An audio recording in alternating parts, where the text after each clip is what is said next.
محمد وهو محظوظ عمر. بدهم يغنوا معنا أغنية مهداة إلى غزة لأول مرة بنغنيها.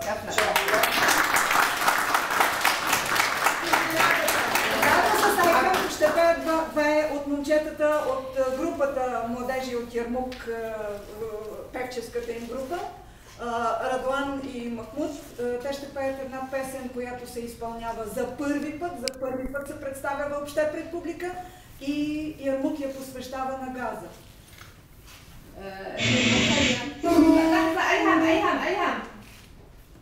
لحظة شوي ابن المخيم هدفه فلسطين ولن تكون إلا فلسطين. كما سيغني أيهم أغنية لغزة واعتبرها مفاجأة إلنا أول مرة. ابن المخيم المحاصر من 2 بده يغني لغزة المحاصرة من 8 سنين. كتب شاعرنا خالد جمعة نص عن غزة، شاعرنا خالد جمعة من غزة المحاصرة من 8 سنين. رح أقرأ منها مقطع نص عن غزة، عن اليرموك.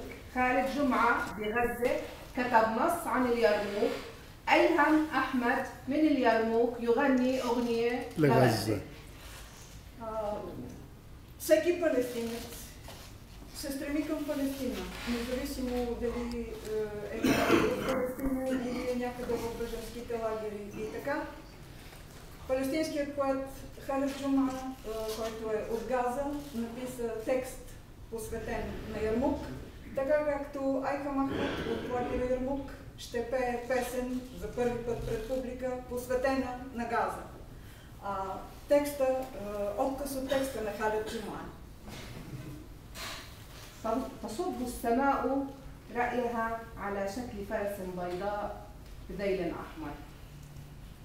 الأحمر ليس دما بل خطاب الروح إلى ما تبقى في الأرض من وجع.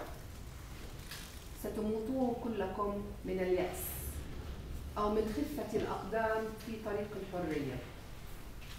لن يبقى أحد ليشي لأحد بألم أحد. ستنتفض الفرس ويخرج من حوافرها أولاد ماتوا في مقدمة العمر، ويخرج من حوافرها زهور ياسمين لم يتمكن أب من وضعها على قبر ابنه الذي لم يعرف مكانه. سيخرج من حوافرها خبز وماء ولن يجد من يأكله. ستخرج من حوافرها صلوات كثيرة لن يصليها أحد ولن يستجيب لها أحد، وسيفنى الجميع. أما الدمع المصحوب بعتاب لم ينطق به أحد فهو الوحيد الذي سيبقى معلقا في الهواء كتعويذة ملونة ستلعن كل من يمر تحتها إلى أبد الآبدين. خالد جمعة. Небето излива мнението си в вид на бяла кобила с червена опашка. Червена не като кръв, а като слово, с което душата се обръща към остатъците от болка по земята. Всички вие ще умрете от отчаяние или поради лекотата на нозете по пътя към свободата. Няма да оцелее никой и няма да разкрие пред никого болката на никого. Кобилата ще възстане и от копитата й ще излязат синове, умрели в въведението към живота, и от копитата й ще излязат цветчета жасмин, които един баща не е могъл да положи на гроба на своя син, за който не е знаел къде се намира. От копитата й ще излезе хляб и вода и няма да намери кой да го изяде. От копитата й ще излязат многобройни молитви, които няма да отправи никой и на които няма да откликне никой. И всички ще изтлеят.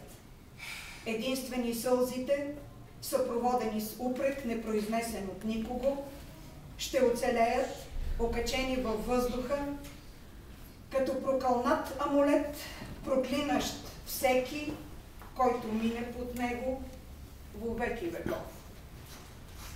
أيهم؟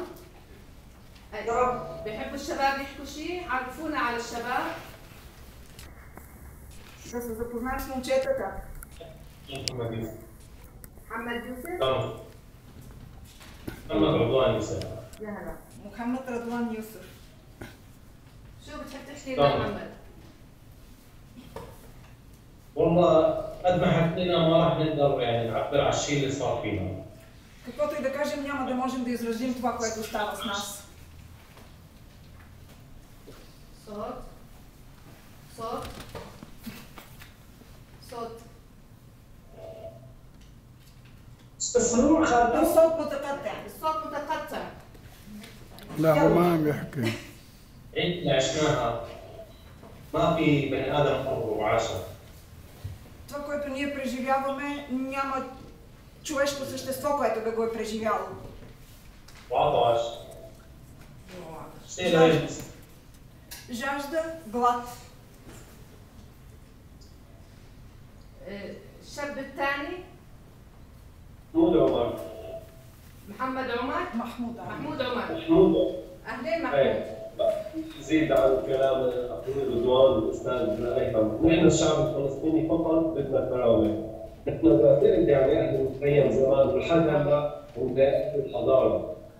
بس نحن اللي بناكل حشائش وندور على المي من هون لهون او كذا، نحن خلقنا مثل الناس يعني كثير عاديين، ما بدنا كثير هيك مطالب بعيدة، بس فقط بدنا الطريق يفتح وما بدنا كرتون تنزل، فقط هاي مطالبنا حتى كشعب فلسطيني داخل مخيماتنا. والموسيقى على طول بتحكي. شكرا.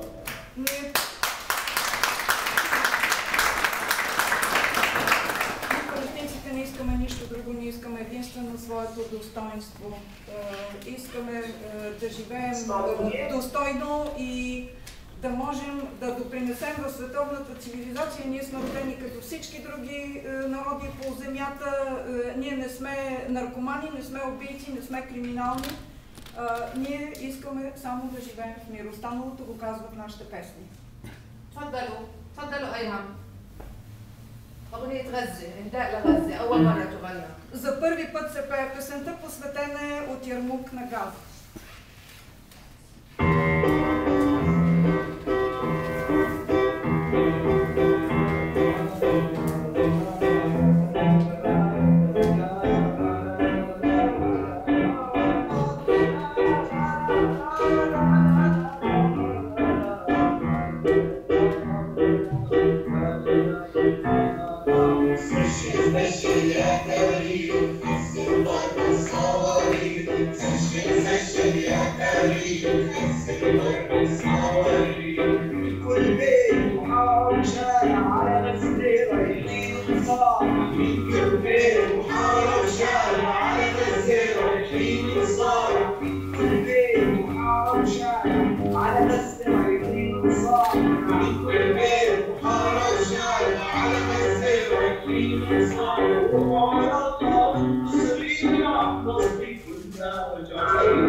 Мисля, че интернет и скайп бяха много толерантни.